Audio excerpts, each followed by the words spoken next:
Tonight at 7, right here on CENTER Maine, our Voice of the Voter Forum with the candidates for Maine's 2nd Congressional District, incumbent Jared Golden and Representative Austin Theriault. Our political analysts, Betsy Sweet and Garrett Mason, joining us live this hour with a look ahead. Thank you, first of all, for being here. Appreciate it. Big night for us. Great to be with you. Curious to start, if you're able to, can you narrow down 2 topics that each candidate will likely really want to make sure they're driving home tonight?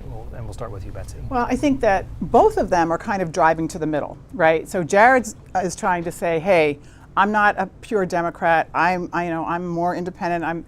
And Austin Theriault just recently has started to do the same thing. So they're both kind of driving to the middle. So I think in all the issues, we're going to see them kind of move to the middle. I think Jared is going to and needs to talk about reproductive choice. That's an issue that really separates them. And I think Austin is going to have to talk about things that he has done for Maine people as a senator, as a representative in the Maine House, and he's been pretty quiet on that. It's like he's been about what Jared hasn't done. He hasn't said so much on what he has or what he wants to do. I think, obviously the top of mind, right? It's the economy, stupid, right? And I think that's obviously going to be the big topic of the night. I also think, immigration reform is going to come up. You see a lot of candidates on both sides of the aisle taking trips to the border right now. Even candidates from Maine are taking trips to the border. That's going to come up. I think Betsy's right. I think, abortion is going to be it seems to be the issue that divides them the most. So I think those 3 things you're going to hear a lot about tonight. We're approaching the 1 year since the Lewiston shootings when Jared Golden came out with that very big position change, right, specifically on what he had called assault weapons. How significant is that position to the voters, Garrett? And what does Austin Theriault need to say on that front too, if they're both trying to gain the middle? What do they need to do? Yeah, I think with Jared Golden, this is a formerly NRA endorsed candidate for CD2. It's a huge position shift. He's now not only not endorsed, but I think he has a D or an F rating for that organization. So I think voters are going to have a little bit of whiplash when it comes to who is going to support my Second Amendment right.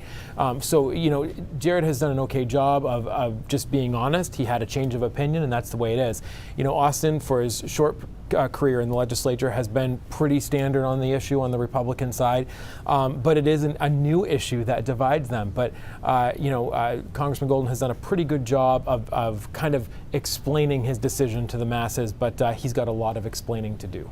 Okay. Yeah, I think that Jared is much more in line with Maine people. There are very few Maine people who support the Second Amendment, support hunters, all of the good stuff that everyone in Maine does, who don't support assault weapons being on the streets. I think that's very in line, not only with the 2nd District, but with the 1st District.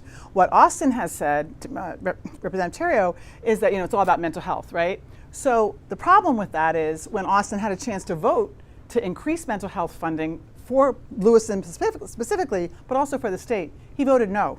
So it's really hard to say, this is my answer, and we see gun violence. We had 2 incidences just yesterday in Maine, 2 more incidents of gun violence. People have had enough, and I think Jared is much more in line. He's not against the Second Amendment. He's not against people having firearms. He's against weapons of mass destruction, and I think most Maine people are with him. Our political Lots to talk about there, yeah. Yes. Yeah, and we'll see you again at 5, by the way, and also for tonight at 11. Betsy Sweet and Garrett Mason, our political analysts. We'll talk more throughout the evening. Thank you. Super. Thanks. Thank you. And remember this, of course, the Voice of the Voter Forum starts at 7 o'clock tonight. You can watch right here on television or stream it for free on CENTER Maine Plus.